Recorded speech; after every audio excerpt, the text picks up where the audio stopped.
for all of you that are in attendance, thanks again for coming. This is another part of another session in the series, the Teaching Learning Technology Roundtable that Naomi and I continue to bring to you. We felt that hi everybody. We felt that this topic is so robust, and we had done, or the institution had done a while ago, some discussion on this, that we needed to continue this as this technology continues to evolve. It's a hot topic. If you look at the Chronicle of Higher Education or any of the other places where you get information about our field. So with that, we wanted to make sure that we stay on top of it and are responsive and continue to host and bring forward new information, ideas, and plans and ways to do teaching with this tool, but also, to address some of those pitfalls. And then, of course, opening it up for discussion, right? There's nothing better than a rich discussion about what is this? How does it impact us? How should we move forward? All of those kinds of issues. And that's what we hope today's session is. Ron Eastman is here. He's kind of our campus lead in terms of following the technology. So we always ask Ron to kind of come in and tell us what's going on since the last time. And without further ado, I'm going to kick it off to him. But the way this meeting will run is once he's done, we can open it back up to discussion. So go ahead, Ron, take it away. Awesome. Thank you, David. Just going to give you guys a quick update on the changes in ChatGPT. As David mentioned, things are moving really quickly. And I guess I should maybe stop talking about it just in terms of ChatGPT and refer to it in terms of AI, because that's part of the changes we're seeing. So covering just what I'm going to cover in a quick little presentation here: what is new with artificial intelligence, government intervention, LMS response to AI, and then we'll turn it over to the open discussion.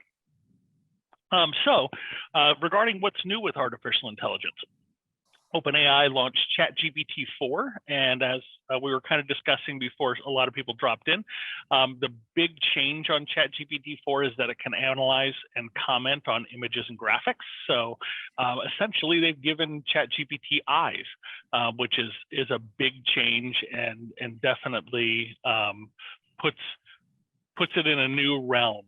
So I would say that's a, don't know what I'd say, use the word game changer, but it is definitely something that is a point of evolution that is pretty remarkable. Microsoft launched Bing Search with ChatGPT 3.5, so it's still, their Bing Search is not able to do anything with images and graphics yet, but I'm sure that's coming down the road. And Google released Bard. Bard is based off of a technology called Lambda, which is Google's own proprietary version of AI. It's also a large language model, so it functions very similarly. As a Pixel super fan in the Google ecosystem, I got a sneak preview before most of the world did.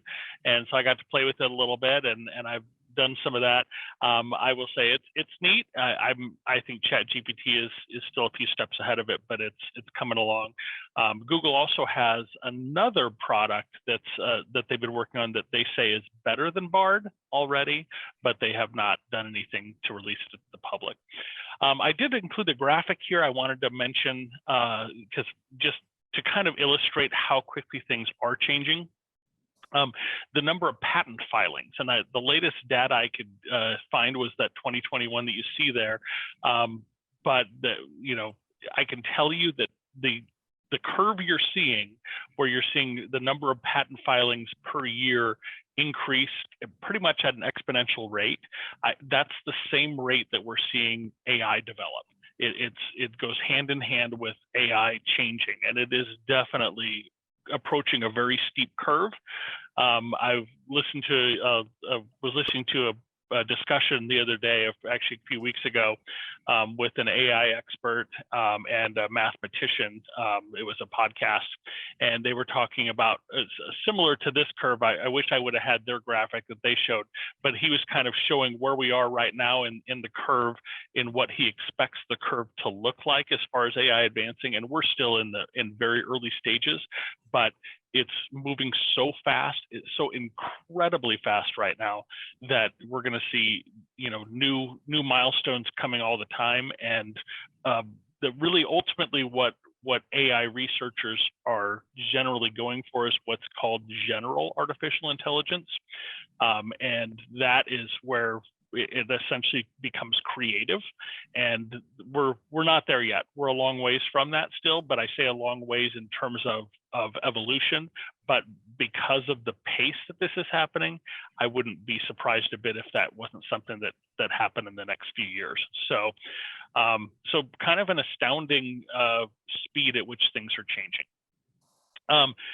Wanted to talk a little bit about government intervention. The Biden administration has proposed what they call a blueprint for an AI Bill of Rights. This is not a Bill of Rights in a traditional sense, but it is more, I would put it more in line with some of the rules that they have in the European Union about protecting consumers and people from AI. So they want to, do different things like make sure that when you're interacting with AI, that AI is essentially identified, and that you can be aware that you're dealing with AI versus dealing with a real human being. I think you're going to start to see AI appearing in more mundane day-to-day things. Like, for example, when you go through the McDonald's drive-through and you pull up and it immediately has a recording that asks you if you ordered through the app, and then you respond, and then it usually, almost every time you responded, you just get a person who comes on. Now it's an AI, it's some McDonald's, it's an AI that's trying to answer you, and it's trying to interpret what you said and anticipate what it needs to do next. But it's still, where some things like that are not quite ready for prime time, but I will tell you, we are probably not far from the first times where you call a phone number and instead of getting press 1 for this, press 2 for that, where it's actually a voice trying to engage you in a conversation. I mean, some of that does exist already, but it's so rudimentary compared to what AI is going to be capable of doing. So things like that, but data privacy, et cetera, are part of what's in that current proposed blueprint for AI Bill of Rights. We'll see if that ever becomes any kind of law in any sense, but it's at least they're talking about it. That's something that is definitely a topic of discussion in government.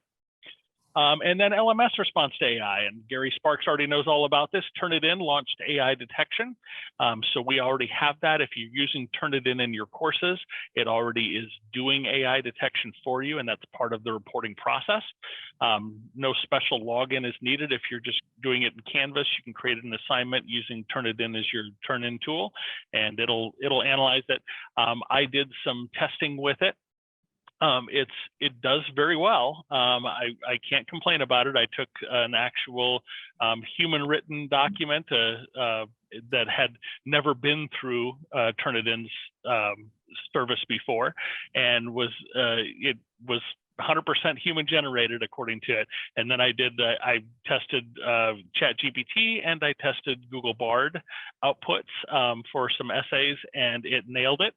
In fact, I was kind of surprised because the way Turnitin has set it up is if you've ever used Turnitin and you look at the reporting and it shows you the similarity, and it essentially is highlighting the text of the student submission, and it's showing you what is, it'll give you, we found this exact sentence here in this document and this exact sentence on Wikipedia or whatever.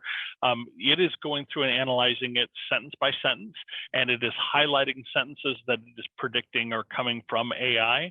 And I can tell you, for the stuff that I did through Bard and through ChatGPT, it was pretty accurate. It would just essentially was the whole document. And if I, were to alter the document a little bit and resubmit, it would know what part I did and what part I'm pretty impressed with it. Again, though, I have to stress, it is an indicator. I wouldn't quite call it a smoking gun. It's a fingerprint. And so using that as your sole source of accusation, I think it's more a start of a conversation rather than the start of an accusation or anything like that. Turnitin also did put out some great documentation, which I think Naomi has and and may share out in some way. But I do have the link there if you're looking at it. That gives you an idea of how to search for it. But they have an AI misuse checklist, an AI misuse rubric. They have some documentation with recommended talking points for both students and faculty for, when things are occurring and the conversation is going to need to be broached about, what is the source of certain things that are out there. So that's pretty much what I had to present as far as things are changing. Like I said, they're changing really fast. I'm super excited that we have Turnitin with AI detection available to everyone already. So those who want to start using it can. And that's pretty much it for me. So I'll turn it back to David. Yeah, that's good. That sounds good. I knew that there was going to be eventually somebody that was going to come up with AI that could detect AI, right? For us to be able to have that conversation and to have that as a tool in our toolkit on this side of the fence, I guess. But again, I think with the technology, you got to make certain that you don't see this as, adversarial with your students, but as a waypoint, as an opportunity to kind of expand it. I think as we get more comfortable with the whole notion of AI and see some of what it does in our daily lives, we're going to find innovative ways. I can imagine very soon I'll be going to conferences and the whole agenda is going to be full of look at what we're doing, to teach our students with AI in the classroom. So right now we're everybody's sort of in a panic, like how is this going to change my world? And, upsets the apple cart at the moment. But I think in the future, this is going to be, again, another great source of innovation and change and entrepreneurship in terms of your teaching. So I guess we'll turn it over to discussion. Any questions, comments, or things like that? Victoria, you're shaking your head. I know you're ready to go. Yes. When Ron was presenting exactly when you were saying how you had a detection tool in Turnitin that can tell if it's from Wikipedia or just straight AI. See, that's the thing, because some of our students do use Wikipedia, even though we discourage mass uses of it. How would one know that they're the ones pulling from these online sources? And that's the thing, because I know you said the detection tool was really accurate, well, to a perhaps 90% rate or very high range, but I wonder how we would be able to tell that it's not just them going online and pulling things here and there, because lazy students have always pulled things from online sources without going to, the better places to get stuff. So I don't know. Thank you. That's mine.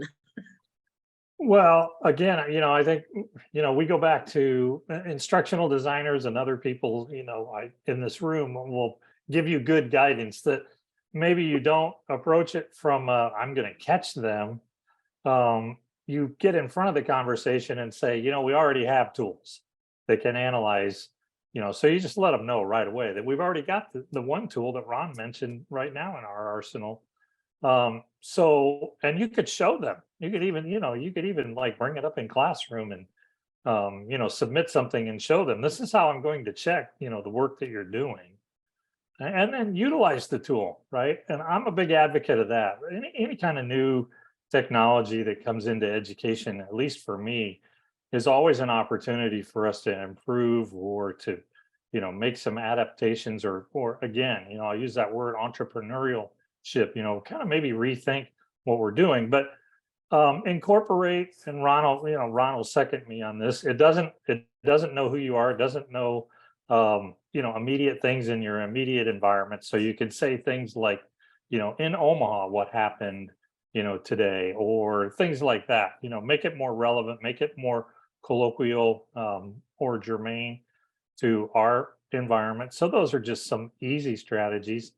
But I'm of the opinion that you teach the students how to use it and use it to do an outline. And again, I think Ron would shake his head on that too and say, yes, if you want to write well, here's how you could put something into ChatGPT or any of the AI engines and take what's there and read it and think about it and rewrite it in your own voice, and maybe go find some additional references and expand upon it. It helps sort of, get people started, get them unstuck.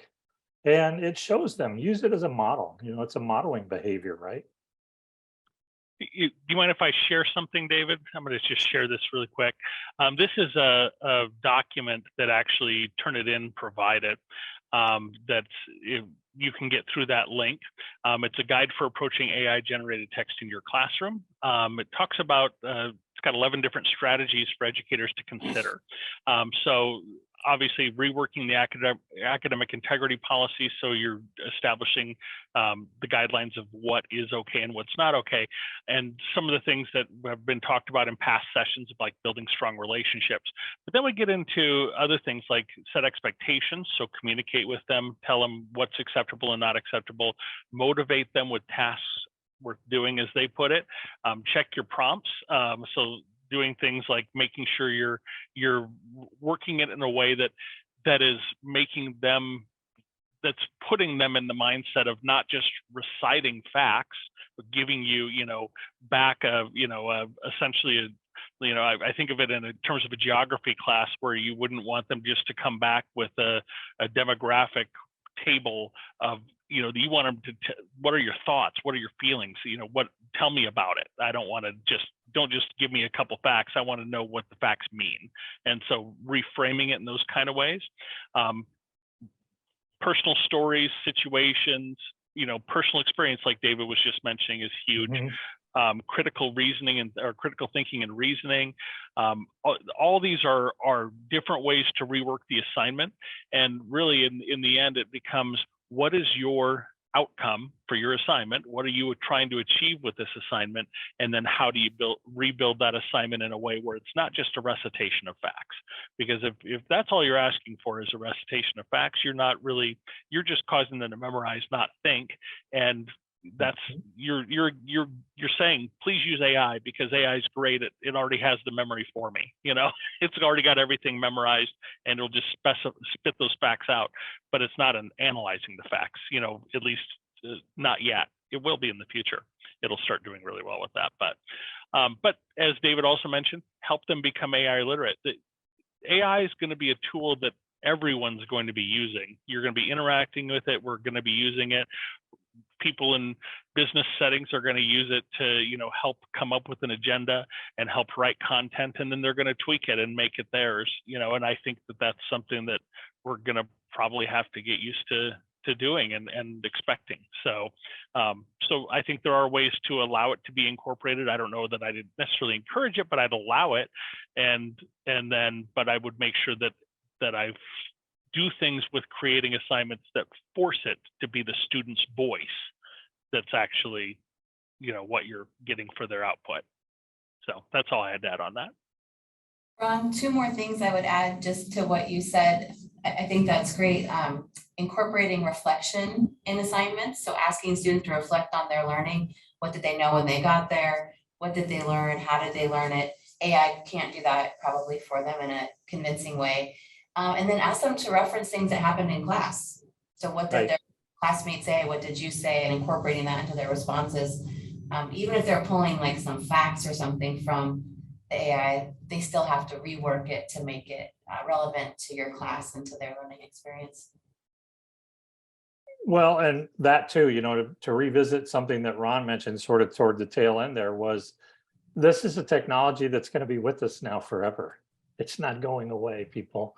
It's just like my generation hitting email and the internet. It's a part of my life now, right? Those were big, drastic changes, and I embrace them. So I think the sooner that you're able to embrace them and think about them as a utility and a tool, and then educate your students on, this is going to be something that's going to be a part of your lives and part of your training, part of what you do in your job. So be thinking about using AI. So right now, AI has the ability to do tasks, but as others have mentioned, it can't do all of the thinking for you, right? It can't do the critical thinking. Maybe at some point it'll help, organize or structure or come up with some critical thinking abilities. But yeah, I mean, I guess that's just kind of my bend on it, or my take on it. Other questions, other comments? How are you all using AI, or have you seen it used in your class so far? Well, I've seen it used. It's just that they shouldn't have been using it. And as I mentioned before, it's the use of the tool. Any tool can be used wrongfully, and so that's the thing there. And prior to ChatGPT, year before last, I did a interview with Channel 6 on Cybersecurity Awareness Month. And then about a month later, the senior producer sent me an email saying, "Hey, have you been following deepfake?" And I hadn't really that time to, doing some research. And if you just go out and do a search on deepfake, there's a professor at MIT had President Obama welcome his class. And so basically it's using AI to replace that person's voice and movements with someone else. And some of the stories I read on that, you could take an executive, a corporate executive, and they could do a deep fake and put it out there, and it crashed the stock market, or a world leader starting a war. So just by something like that. So they're trying to develop tools on how they can detect that as well. Yeah, I think it begs the question that we all have to stay alert. That's again one of the reasons why we felt it hadn't been very long since the campus. We had another campus-wide discussion on this, and Naomi and I thought, it's moved now. ChatGPT 4 came out, and like Ron said, it now has eyeballs, so it can look at things and analyze things. And that's just another permutation, and I'm sure other permutations are going to be coming. And so, we want to follow along with that. Prior to this meeting, Naomi and I had a discussion, and she kind of asked me, what do you think they're going to talk about? And one of the things that I know you all probably want answers for, but we don't, and I'm going to have Naomi talk about this, is where is the institution in terms of policies or principles of good practice, or giving guidance on what we should do? Yeah, I don't think I can speak for the institution. No, I know, but I mean, just share with them a little bit about where we were with our conversation. I'm not expecting any official word on anything. It's just, how do you see things? So the conversations that I've been overhearing and just kind of involved in via email, it's sort of one side is thinking about, well, what can I do to incorporate it in a useful way? And so I think we're thinking about guidance and resources and support that we can put together for faculty who might want to incorporate this into their assignments, to their classes. And then when there are occasions where it's inappropriate to use it, then how at the syllabus level, what kind of syllabus statements do we need to put to talk about this with students? At the assignment level, what kind of assignment directions do we need to put on? And then maybe revisiting at some point the procedures manual about academic integrity and adding language that would include AI or other sources, unauthorized sources. So those are kinds of things that people are talking about. So assignment directions, syllabus level, and then at some point, perhaps the academic integrity policies at the institution to incorporate language that would make, that would address students using AI. Yeah, and I continue to monitor, colleagues of mine at other institutions, kind of a network of friends, asking them, what are you guys doing? Where are you at? And they're all basically in the same place that we are, right? So hopefully by fall, we'll have more, some more structure to answering some of those maybe more technical or institutional questions, but it's going to take a little while. Other questions, comments, or that? I was just going to say, I saw some video online where somebody was doing something and had the face of Tom Cruise on it.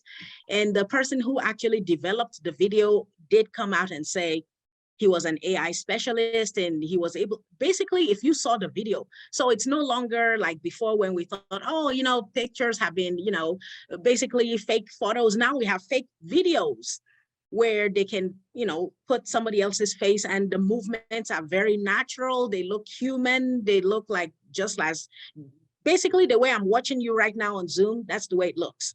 You wouldn't know it was an AI generated video. And it's just the weirdest thing. Now they would have an actor, somebody else, and then they will put someone else's face on that actor doing that thing. So now basically I'm getting concerned that we used to use video as evidence in crimes. And now there'll be other people's faces in these videos because we won't know who is who. Now we won't be able to believe anything anymore. I mean, already we don't believe photos. So now they're spoiling videos too. Well, Victoria, that's deep fake, what I was talking about earlier. Oh, I see. And yeah, it's AI. Now there's a guy in the UK. He uses it for satire. But then again, you get someone that has that type of behavior, they're going to try to take it. It's like ransomware. They've taken the technology and they've used it in a wrongful way. So yeah, and two, I teach digital forensics, and one of the, on any video or graphic, we have to be able to show that video has not been altered. And so that's where we use metadata. That's where we use hashing. That is proven that the image or the video or whatever the case may be is original. So hashing, is that like a digital fingerprint? Yeah, it is. It's a digital fingerprint. Like, for example, when your computer talks over to another computer on the network, the way it sends it, it'll send out a header and it'll have a hash value in there. So the receiving computer takes a hash value and holds on to it. And then there's one in the trailer of the data, and it compares them. If they're the same, it considers it a complete transmission. If they're different, then it knows something's changed. And in forensics, that's what we do. We look for those hash values on files and so forth to prove that they're original. So have any of you used this tool at all? Have any of you tried it? I played around with it. This week I was grading one of my classes. There was 3 reports. I'm fairly certain they were generated in ChatGPT because there was no sourcing whatsoever. And then 2, I looked at the metadata of the file. Yeah, and I shared this with Ron. So you have metadata where there's 400 and something words, 1 revision, and 0 editing time. So that is highly suspicious of a copy and paste. And of course, yeah, and as Ron said, there are students, they'll write in a different application, copy it over, and whatever the case may be. But that's just another lead to look at. And for me, it's probably a hazard of my career. Prior to coming into the college, I was a cop. And cops see things like that. I probably see stuff that most of you may not detect and go, wait a minute, what's going on here? And it's just that training of observation that I'll see it and I go, oh, that doesn't look right. And my wife always laughs about forensic students trying to pass off a file as that's not theirs.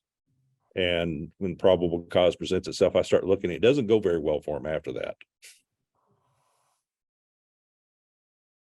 So we have a lot of folks in the room. I mean, we've got 5 or 6, 7 people that teach in the room. Let's go around the room and talk about why you came today, what your concerns were.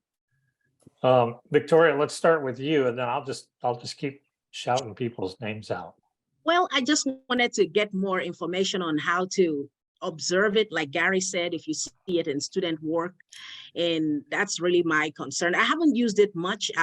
I noticed Bing, Microsoft is really pushing it hard because occasionally I will turn on the computer and they'll say, well, why don't you use the chat, the the AI version of Bing.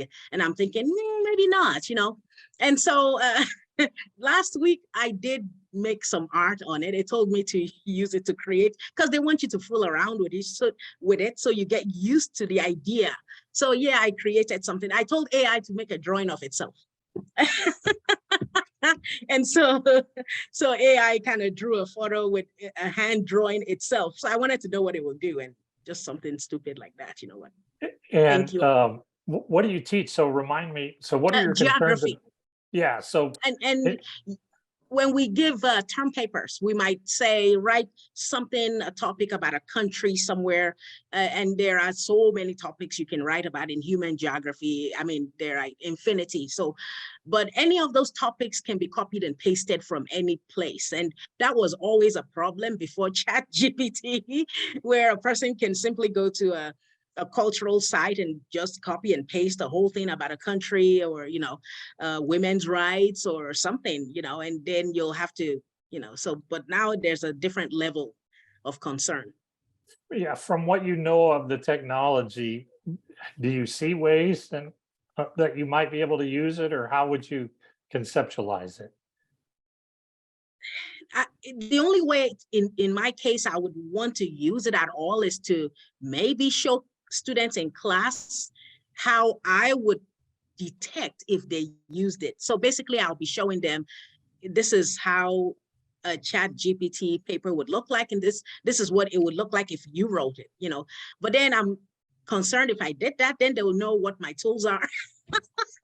But you don't have a way that you would use it in, you know, teaching geography just yet. Oh, no, I probably don't need it. To be honest, I don't want it. Sure. It's just a weird thing right now. So I'm still trying to, you know. Yeah, no, I get it. Yeah. And Gary, you've already talked a little bit, but let's go on my list here. How about Kim? Can you give us an idea of why you were here or what spurred you? Sure. Hello, everyone. I'm in a weird room, so that's why I'm going to keep my video off. But I'm kind of a techno geek. I love technology. And when I first heard about, of course, ChatGPT, I just kind of jumped in with both feet. And I've been experimenting with different AI technology probably since maybe the end of January. And I've been having a great time. And so I thought I would, you know, pop in to see what others are thinking about it. And if anyone is, you know, using it in the classroom, in addition to doing instructional design here at the college, I also am adjunct in the English department. And so I do a lot of creative writing and fiction classes. And I'm thinking of adding it to the draft 0 of the fiction assignments. So there are 3 fiction assignments, and the first one is draft 0, and that's where you just kind of brainstorm off the walls. You know, anything goes, and the students can, you know, think about their fiction writing in any way they choose. They can do audio, video, images, PowerPoint, lists, outlines, however they want to think about their project. And so maybe including some sort of AI to help them brainstorm what they could possibly do with their writing in class. I'm seriously considering that.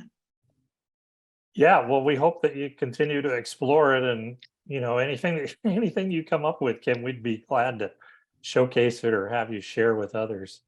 I can see that we're gonna, you know, this technology is at its infancy, and as we get more into it, we're gonna have probably lots of excuses to have, you know, those that are teaching come forward and show what they're doing. Not just, you know, right now we're kind of at the stage of how do we control it, but I think once people begin to dip their toe into that creative side of things, then we're really going to take off. And those discussions are sort of what are interesting me in terms of my mind and where this can go. Um, Bill or William, can you share with us a little bit? Yeah, thanks. I'm actually an adjunct professor and I teach in the accounting department.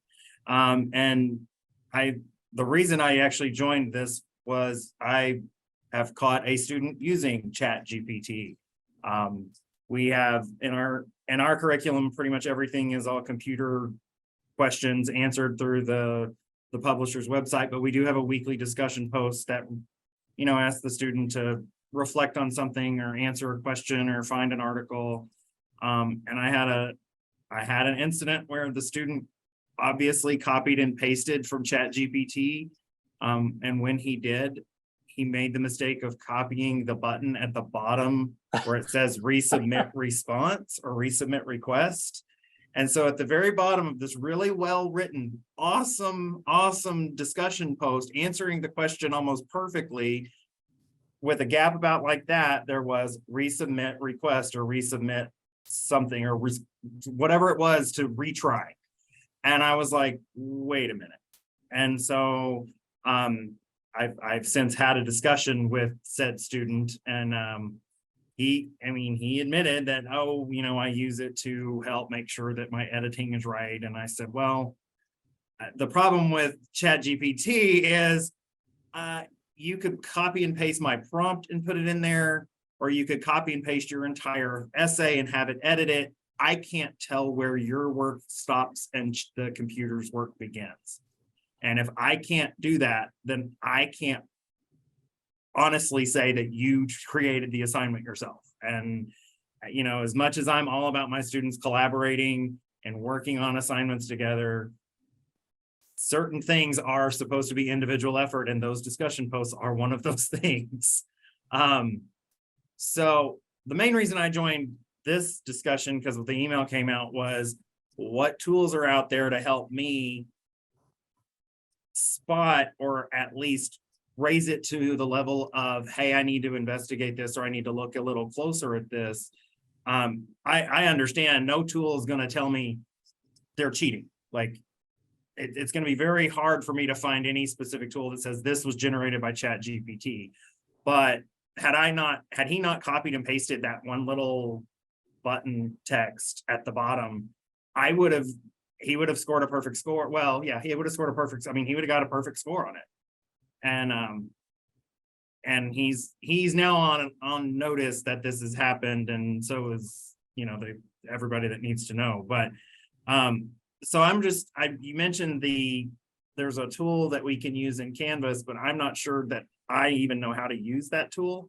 So I just to kind of pop in on that. So as I knew the question would get to that at some point. So Turnitin is an assignment submission tool, but it doesn't integrate in any way with a discussion board post. Okay. So you'd be able to do it for like an essay that's being submitted, but you wouldn't be able to do it for discussion board post. Now, that's having been said, and Naomi may have more information on this. I don't know how deep she's gone into Turnitin, but I know Cindy Catherine would, if she were here, would know. But so Naomi might. Naomi, do faculty get a login for Turnitin directly so that they can take things into Turnitin directly into right into the URL for Turnitin, so that they could? Oh, my lights came back on. I don't know. So what you're asking is, once they're trained in Turnitin and get access, can you access the tool without going through this assignment submission button? Is that what you mean? Well, sort of. So Canvas. So what Canvas is actually doing with Turnitin, and I'm sorry for getting too deep in the technical woods with this. What Canvas is doing is Canvas is essentially establishing a Turnitin user account for every user that interacts with a Turnitin assignment in Canvas, and that's how it's doing that. And you could, because you've created that assignment in Canvas, it essentially is creating it in Turnitin's portal, and someone could log in directly to Turnitin, bypassing Canvas, and see those submissions there, see the assignment there, etc. So that generally is how it works with just about every integration with Canvas. But Turnitin, before we integrated with Canvas, we still had Turnitin before that, and people just went direct to log into Turnitin. I don't know if they had to ask someone for a login. I don't know how that worked back then. But I know that everyone who is used Turnitin would automatically have a Turnitin account. And I think through Turnitin directly, so not through Canvas, but through Turnitin directly, I think you could take a document and submit it for analysis in Turnitin directly, but you can't, like William couldn't do that in Canvas because he's not a student in the class, so he can't take that discussion board post and put it through an assignment in Canvas because he's not a student. He has no way of doing that. But if he had direct access to Turnitin, which I think he probably does, I think you can do that through Turnitin. So that may be a solution. Gary's finger's coming up, so he may know this. Yeah, you can. And when I first discovered the detector, I was submitting an assignment for a student. So, you would log in to Turnitin, and you can create. I have one class and Turnitin that's just testing, or other. So if I have a suspicion, I can take that document and I'll put it into there and then submit it that way. And then that helps me as far as testing that. And if I remember right, Cindy did tell me that even though you may not be using Turnitin as part of the class, you can still run documents through that. Which that's exactly why I brought that up. So William, I do recommend just shoot Cindy Catherwood an email and ask her, because I know she has some documentation that she can turn around and send you for Turnitin. On our first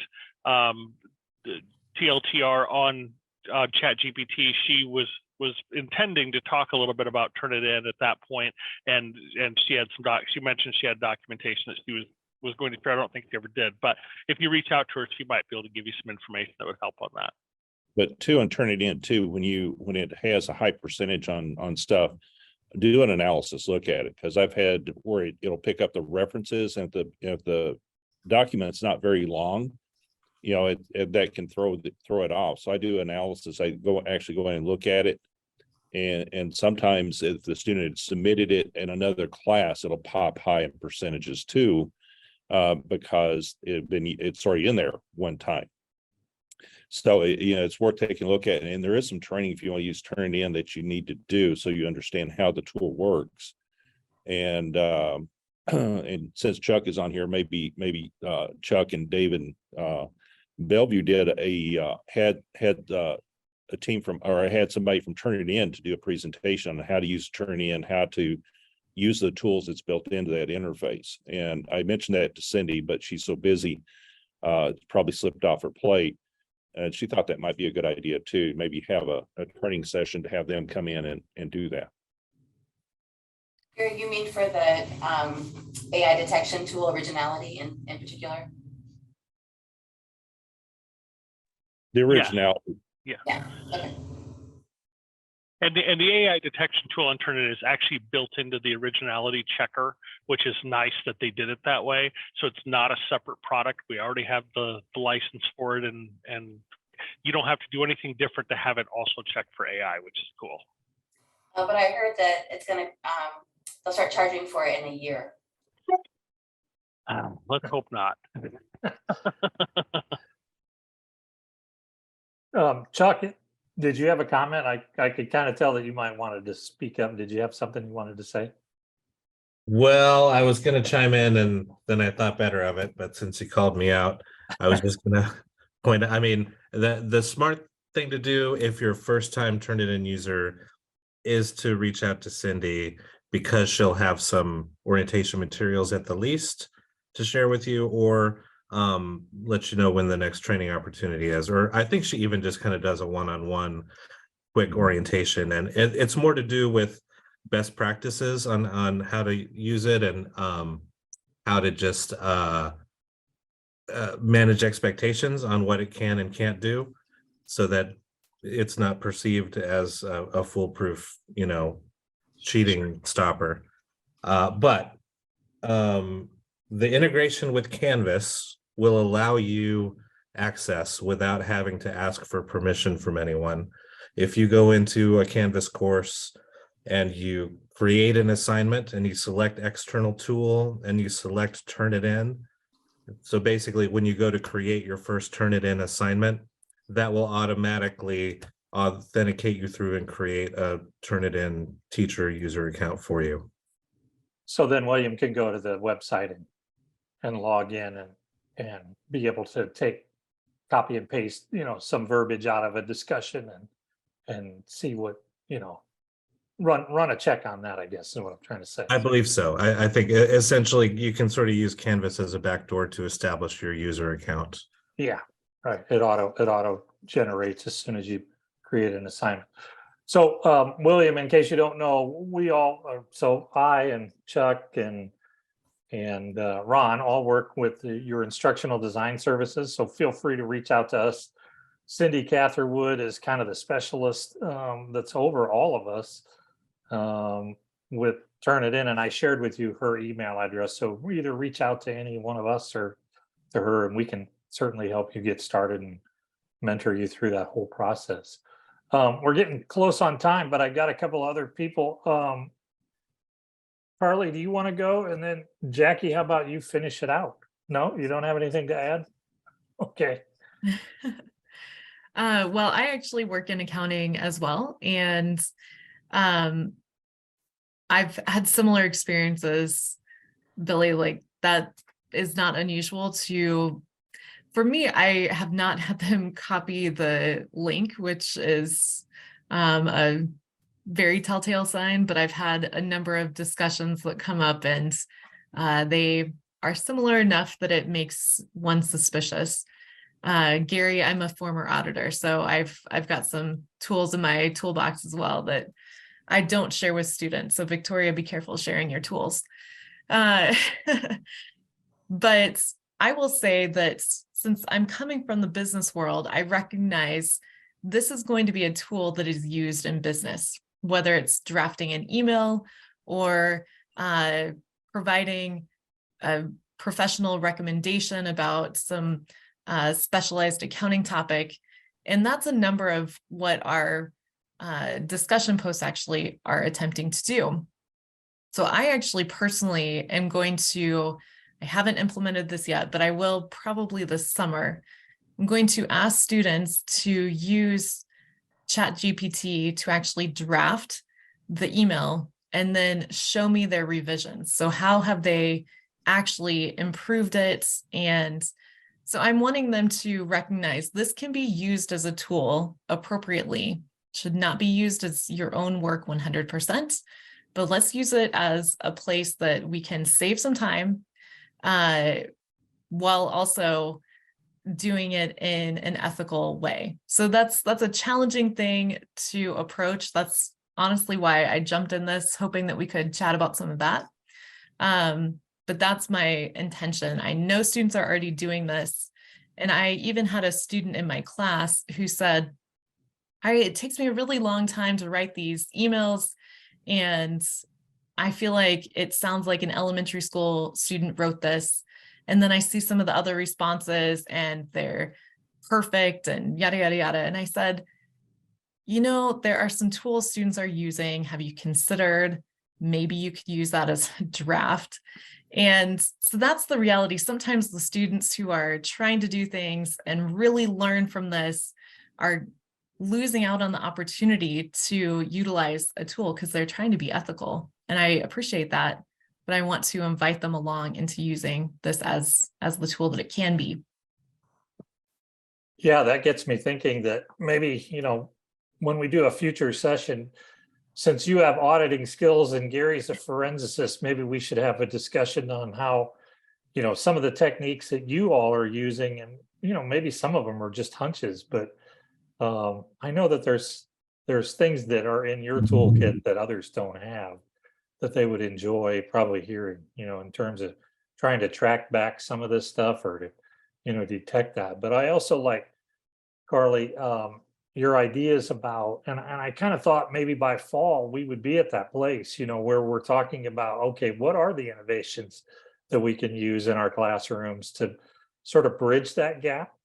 One of the areas that I'm always interested in for students is, sort of the self-esteem issue. So some of them, like you touched right on some of that, some of them just come in and they know that their skills are kind of weak. And so they're going to use a tool like this, and they may not be using it in a nefarious way. They're using it, and, and it's out there for them to use like that.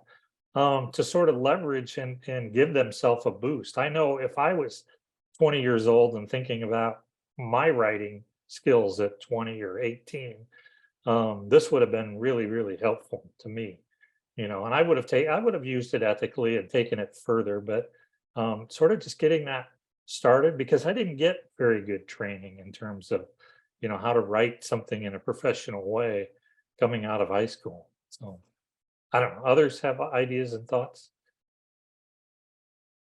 I think you're right on the money, and I think Carly, that's like probably the healthiest approach to it I've heard so far.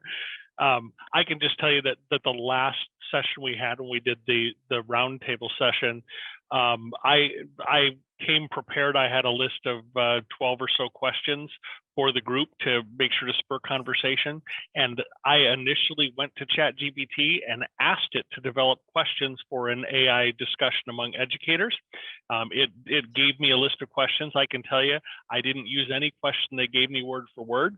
Every one of them, it either spurred a different idea for me, or I could, you know, adapt it to our personal, you know, experiences here. But it is something that it's a spark. It's healthy to use things like that way. I have no issue. If as an instructor for the times that I do adjunct, I don't have an issue with anyone using tools to get somewhere, but I don't want them misrepresenting, and I definitely don't want them not learning and just relying on that as a way to skate through the course. But I don't care if they use a tool to help them get a better understanding or spur them to a start, you know, because that's some of the times that's the hardest part of writing something is how do I organize my thoughts? I've got thoughts on this. OpenAI or ChatGPT rather can give me a start that then I can then adapt and go, oh, that's how it would look. Okay, now let me write it my way, and it becomes a step in the process instead of the process. So Ron, you hit on something that I'm really interested in talking about at future sessions, which is how we as instructors can use ChatGPT or other AI to make our lives easier. So can we use it to generate examples? I teach ESL, and so I didn't want to sit down and think of example sentences to use for closed exercises. And I put a list of vocabulary words in, and it gave me some really nice sentences. I couldn't use all of them, but a lot of them are really good. If you teach using case studies, can it generate case studies for you? Can it generate examples of used examples in your field? I think there are lots of ways that we as instructors can use it to make our jobs easier. And then if we're doing that, how can we say that students can't use it in some form to make learning more effective? So there's so many like nuances and aspects to this that we can explore. Yeah, good point. Wow, we're getting close on time. It doesn't take very long. It takes what, about an hour to have a discussion and have it flourish into something like this. But as you can see, this is evolving. We're going to continue to have these conversations and make certain that, you know, just from today alone, we've got what, I don't know, 4 or 5 new sessions that are coming to my mind, or portions of sessions that we could do. So keep monitoring it, keep, you know, stay abreast of what the technology is. Naomi and I will continue to reach out to you and provide opportunities again like this, directly on this topic and others. Any other questions, comments? I'm sitting here brainstorming to myself, thinking, you know, this is like the death of research papers. I'm just saying, because I don't know how you possibly, other than the Turnitin where you can just upload it and see if they did that. I'm not sure how I can use it in class, because I really don't know, because it's basically going to give you a complete paper like in 20 seconds. And so, so basically what I'm hearing is I'll be asking the students to maybe see what AI does and how they can improve upon it, you know, stuff like that. So, wow, it's definitely a new frontier for sure. Yeah, I guess, Victoria, one of the things that I would, you know, encourage you to do, and I think, you know, Carly touched on it a little bit, is explore in your profession as a professional, right? So like if a student was going to become a geographer of some kind, how is it being used in the field?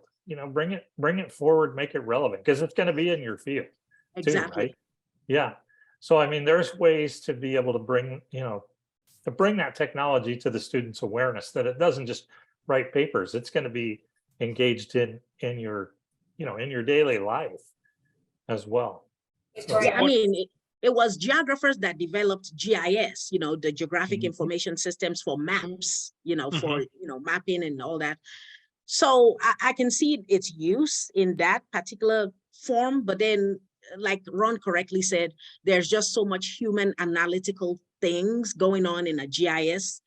But then AI, I'm sure, is going to improve where it can just make a whole map for you with and perfect scales and I would imagine your older instructors that were teaching geography back then thought GPS was cheating. and Encyclopedia Britannica was cheating and everything else, but I think Victoria, what you're bringing up, I think is so it's important that you're bringing it up, but I think that it inspires me for a future session.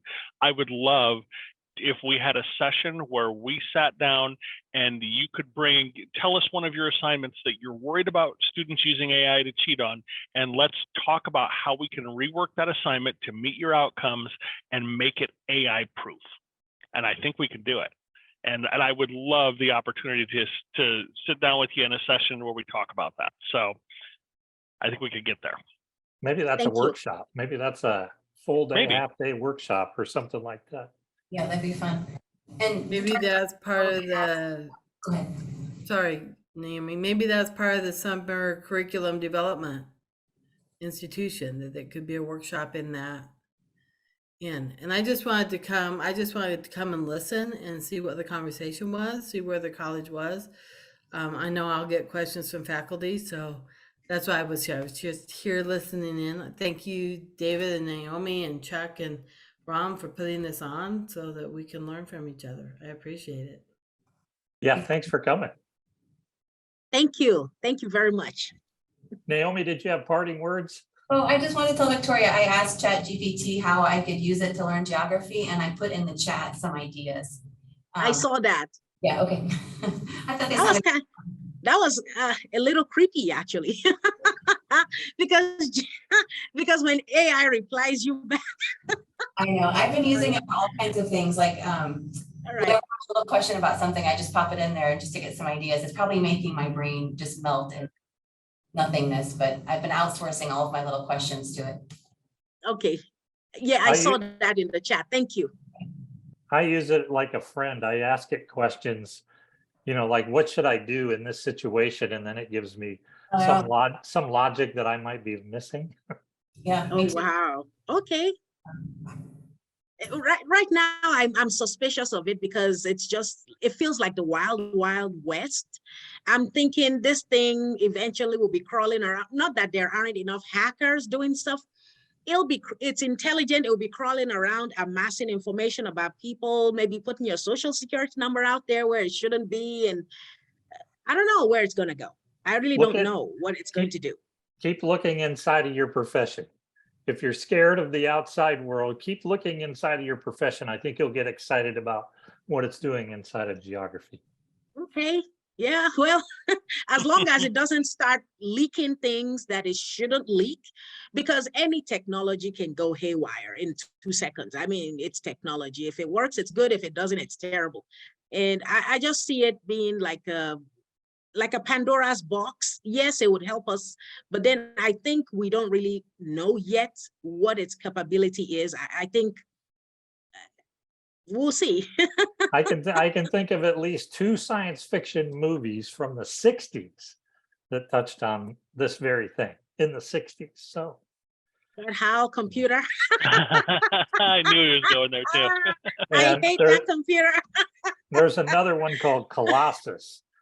See, I haven't seen that. The Colossus, the Forbin project. And it was the same kind of the same thing. Yeah.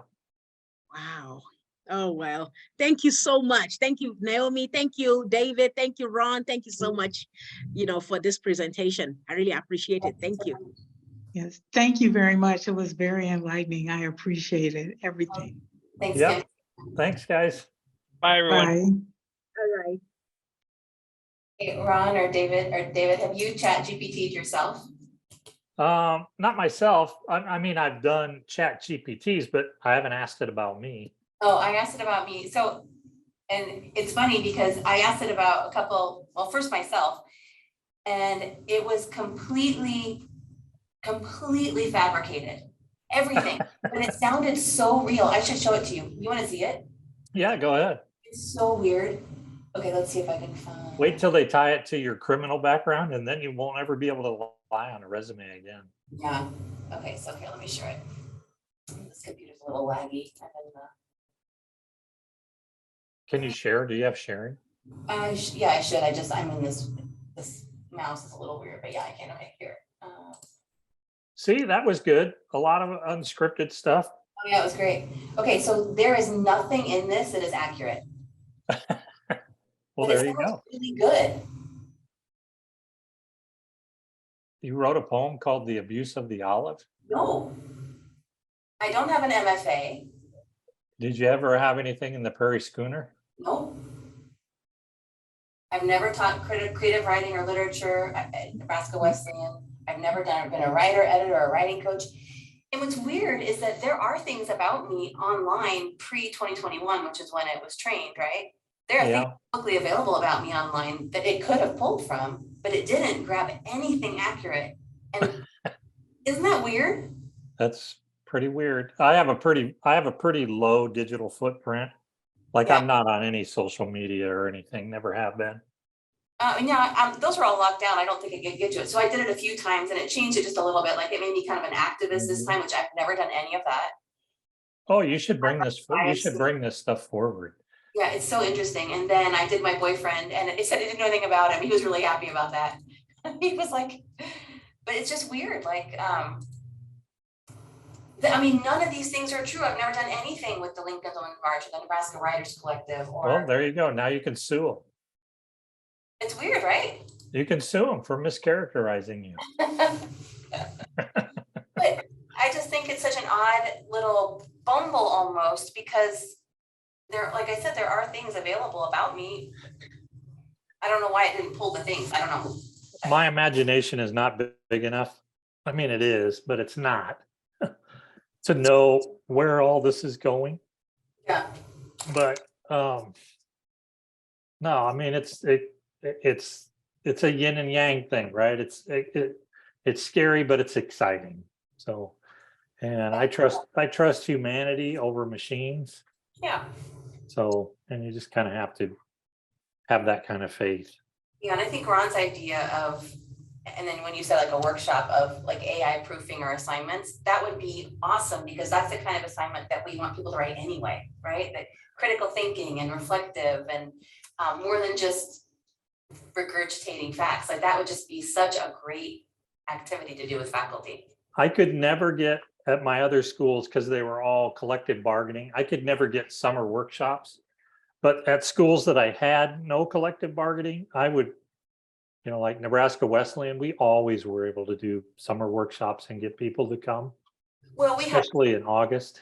Yeah, we have two. We have the Curriculum Academy and the Assessment Academy. And I think that maybe this might be a nice, I mean, Cindy and Lynn typically have kind of a theme that they do. And maybe a sub-theme or a strand that people could do would be kind of AI proofing assignments. And we could have folks come in and work with them on assignment. Yeah, when we, my summer teaching institute, I think I told you the last one I did, we turned it all into basically the new faculty teaching institute, just because we felt, like every year I get the same people showing up to get like the stipend. We paid like $800 a person, and we would get people showing up every year but not contributing just to grab that $800 that the school was giving. So then we shut it off because, I have this woman that's like a 40-year faculty member that would come every year, and she would be in the same place. She wouldn't improve anything that she wouldn't take anything. I'd ask her to present. She wouldn't present. you know. So anyhow, we shut it down and we made it into our new faculty institute. And one of the things that was always most popular was 1 to 2 days of just open time developing their Canvas courses with, you know, instructional designers and people around, and then doing a sidebar thing. So in that, so we would block off like a 3-hour from 1 to 4, we're going to do open lab. I'll be there, you know, Jess will be there to help you. We can do some showing and telling of, you know, courses. But then somewhere in the middle, I'd say, okay, you want to do one on AI proofing? Let's do the AI, you know. And some would stay and want to continue to work, and then others would do that. I think something like that might work. I don't know. Mhm.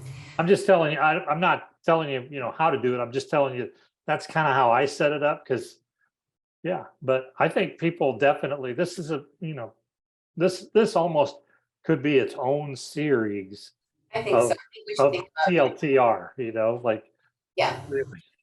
yeah. I think we should probably think about doing that for maybe spend some time this summer thinking about resources, and then just having some sessions that build off. We can record them, but have sessions that build kind of focused once people just kind of get a sense of what it is.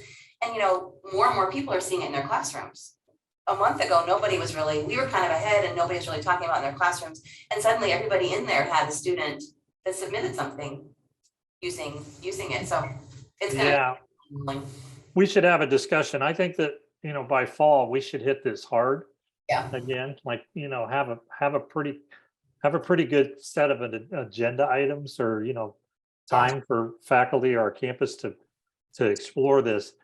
And then, you know, get people like Gary or Carly or, you know, other people before they leave. Let's try to have a meeting about this, and then see if they'd be on target to do a little presentation. you know, we could do, so I have faculty development day, I have a whole day, a morning where everybody has to come, and then an afternoon where it's Open. You know, we don't have to, yeah. But we could do like some presentations, even bring in somebody to talk a little bit, and then just have some work time where people get together with the folks in their department, because the full-time faculty all have to be there. And either, I mean, people could draft statements, department statements. They could work on key assignments together. I mean, they could do a lot, and let's think about that for that day, because we do have them all morning that I kind of get to plan that day. Yeah, no, I mean, this thing's evolving quickly. So, and I would imagine by September, we're going to need to be pretty boned up on how to respond and have some pretty good resources put together. It's almost like it's already told us what all of next year is going to be, you know, in terms of the hot topic or the thing that people are going to want help with. Yeah, and in some ways, you know, like I know it's challenging for people and they're worried about it. But stuff that I hear people talking about, I think, oh, good, because we wanted you to do that for a long time. And if this is the thing that's going to make you do it, okay, well, let's go with that. Let's call it AI proofing your assignment, when it's really like integrating critical thinking, or, you know, like I said before. So I think that, yeah, it's not going to be bad. It's going to be good. I never got anybody to ever come to anything that I did prior to COVID about how to make your online, you know, how to make a course prepared for online, just in case you ever wanted to teach it that way. And, you know, I would give them all the ideas and excuses, like, you know, online courses, if you design your course as an online course, it's more robust. Your tools are much more aligned, and, you know, all of that kind of stuff. Never much interest in that. I always had a few. Then COVID happened, and I was the most popular guy on campus. They wanted to know everything, you know. And that's leverage the technology issue for, you know, making those quick improvements. Yep. This was good. Thanks, David. Yeah, thanks, Naomi. Appreciate it. See ya. See you. Bye-bye.